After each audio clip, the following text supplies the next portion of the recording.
Bonjour baccalauréat, معكم مدام مها. Je suis à la page 29. أنا بالصفحة 29. بدنا نكفي تدريبات لكومبريهنسيون أورال. كنا عم نحكي إنه أخذنا الاستيعاب الشفهي وعملنا الفغي وفو وبين عنا تدريبات الصفحة تدريبات التابعة له، بس نحن يمكن نسيتوا من وقتها لهلا. أنا رح أرجع أقرأ على السريع، وعلمنا بوقتها لما قرينا بالنص علمنا على الشغلات الهامة نرجع نتذكرها تيصير حل الأسئلة هين علينا. خلينا نروح على النص. أنا عندي هون page 128 unité 2. هذا الأول dialogue. Animateur, chers auditeurs, à la suite de notre visite, nous sommes avec vous du local de Chacun pour tous.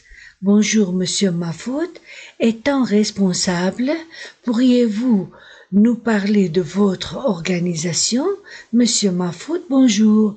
CPT est une organisation non gouvernementale, mais soumise au droit civil syrien. Elle a plusieurs projets. Le plus récent est celui de la prise en charge de personnes vivant en marge de la société. Animateur, qui sont ces bénéficiaires?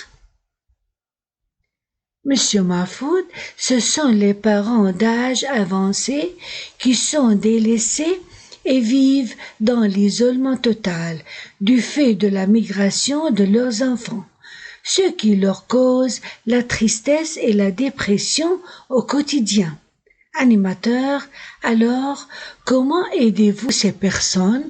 Monsieur Mahfoud, on charge des étudiants universitaires de passer de 6 à 8 heures chaque semaine pour rendre visite à une ou deux familles. Animateur, quel est le but de ces visites? Monsieur Mahfoud, venir en aide aux âgés en faisant certaines activités adaptées à leur âge, à leur capacité physique et à leur santé. Ajoutons des séances de rencontres entre eux pour sortir du cycle de la dépression et éliminer le stress. Par conséquent, les personnes âgées peuvent suivre leur vie loin de toute tension ou anxiété. Animateur, est-ce que ces étudiants sont des bénévoles?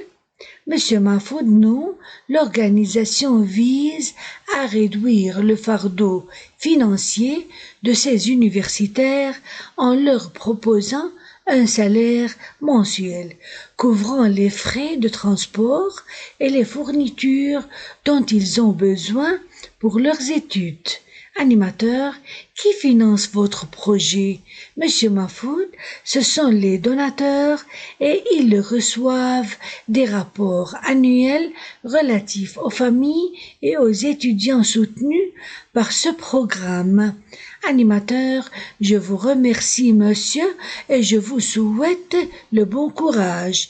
بنتذكر حطينا علمنا بالأصفر على الشغلات الهامة اللي أنا دايما لازم إني أنتبه عليها وهي اللي بتساعدني بالحل، وقلنا إنه هي مستمعين أعزائي المستمعين بعد زيارتنا لموقع جمعية منظمة الفرد للكل صباح الخير، يعني هن بالموقع صباح الخير سيد محفوظ، بكونك أنت مسؤول هل بإمكانك أن تحدثنا عن منظمتكم؟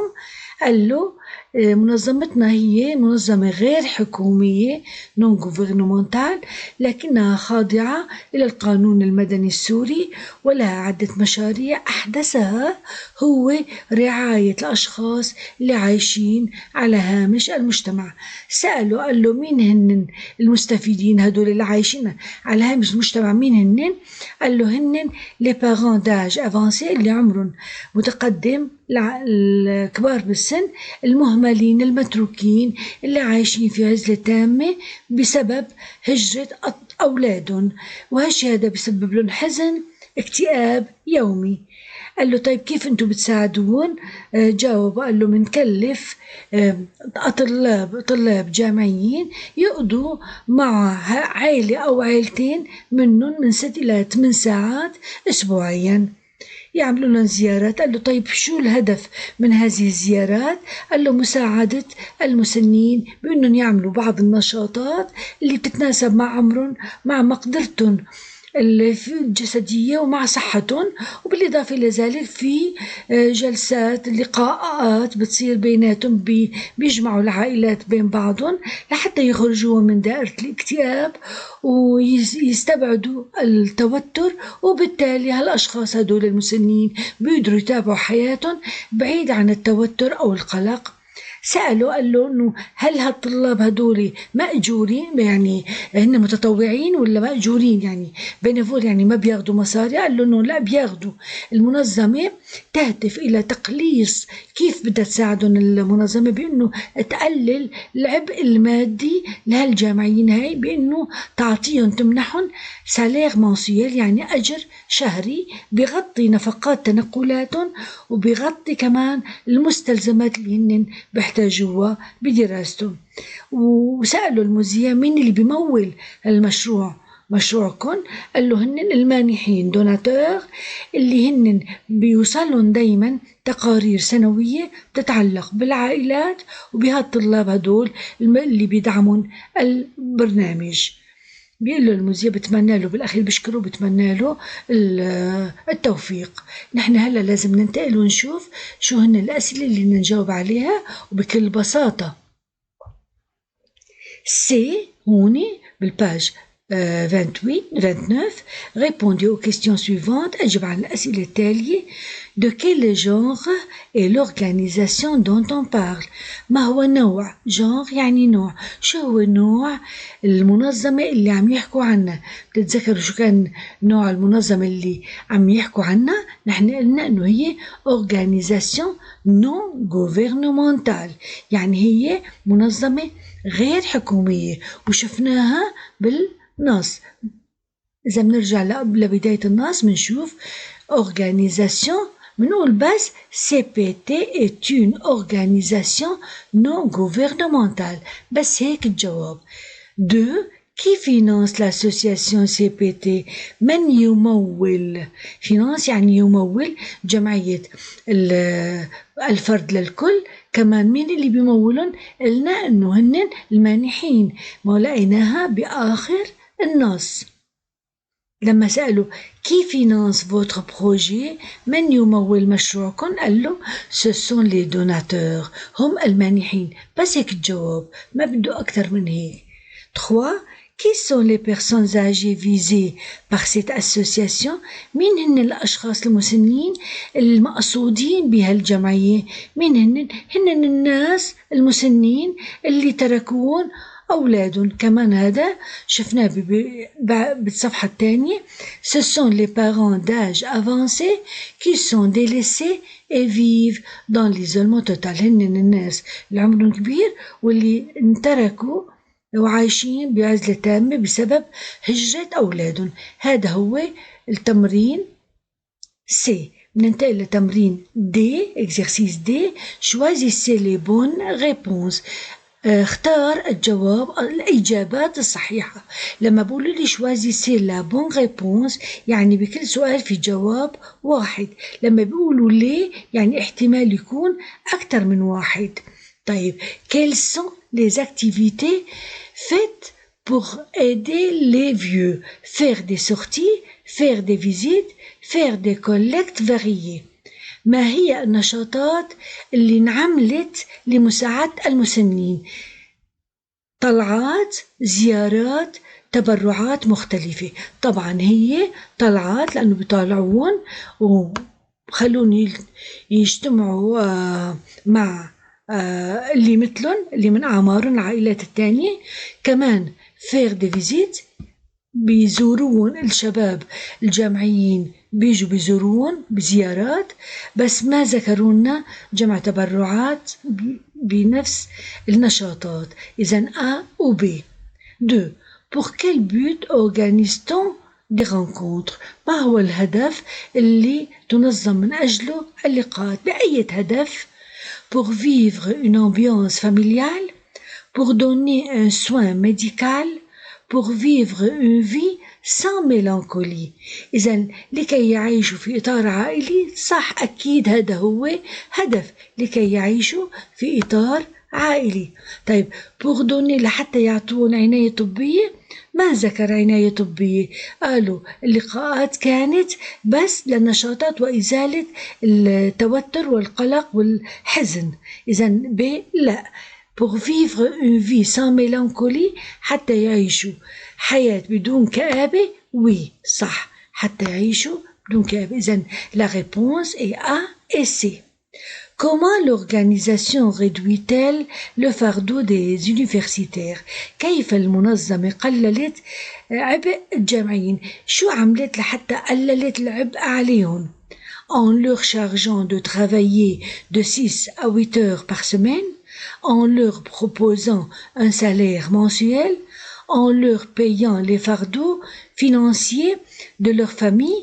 هل كلفتهم شالت لهم العبء لما كلفتهم؟ لا، ما هيك شالت لهم العبء، وإنما en leur proposant لما منحتهم un salaire mensuel، أجر شهري. إذا ب هو الجواب. هل دفعت أعباء مالية للعائلات؟ لا، ما دفعت، العائلات ما دفعت لهم شيء، وإنما فقط أعطت أجر شهري. إذن la réponse de 3 est B seulement، بس B. ننتقل لأ قبل ما نخلص الصفحة. Vous êtes étudiant, membre de cette organisation, présentez-la. أنت طالب عضو في هذه المنظمة، قدم لنا هذه المنظمة. نحن كل التقديم بناخده، بعتبر نفسي أنا هو اللي الشخص الموجود اللي نسأل، بس أنا ما بعمل سؤال وجواب، بعرض الكلام اللي نقال، أنا كتبته على جنب. طبعا هذا مو للحفظ، هذا تدريب بس حتى نشوف كيف بينشغل. فأنا حطيته هون je suis étudiant universitaire et je suis aussi membre dans l'organisation Chacun pour tous. C'est une organisation non gouvernementale qui a plusieurs projets, parmi lesquels la prise en charge des parents d'âge avancé qui sont délaissés et qui vivent dans l'isolement total du fait de la migration de leurs enfants. Chaque semaine, moi et mes amis universitaires, nous rendons visite à une ou deux de ces familles et nous les aidons à faire des activités adaptées à leur âge.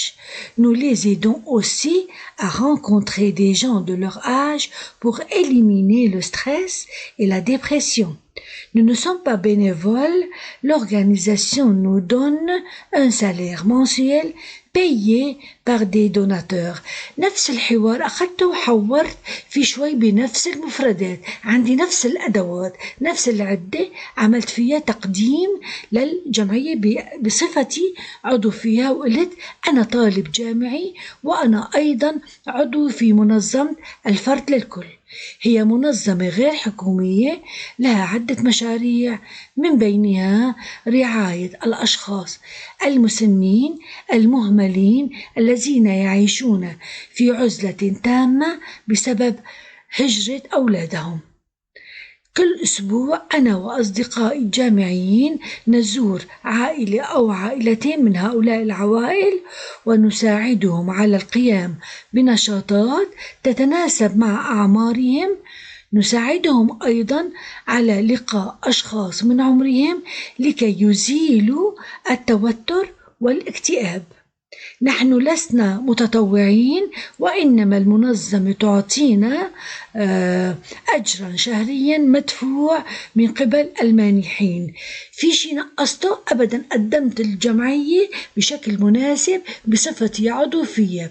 J'ai fini la page 29، خلصت الصفحة 29، وبالدرس القادم خلصنا الكومبريهنسيون أورال. بالدرس القادم رح نبدأ بالخوديكسيون أورال، التعبير الشفهي. كانت معكم مدام مها، بقول لكم au revoir et à la prochaine fois. باي.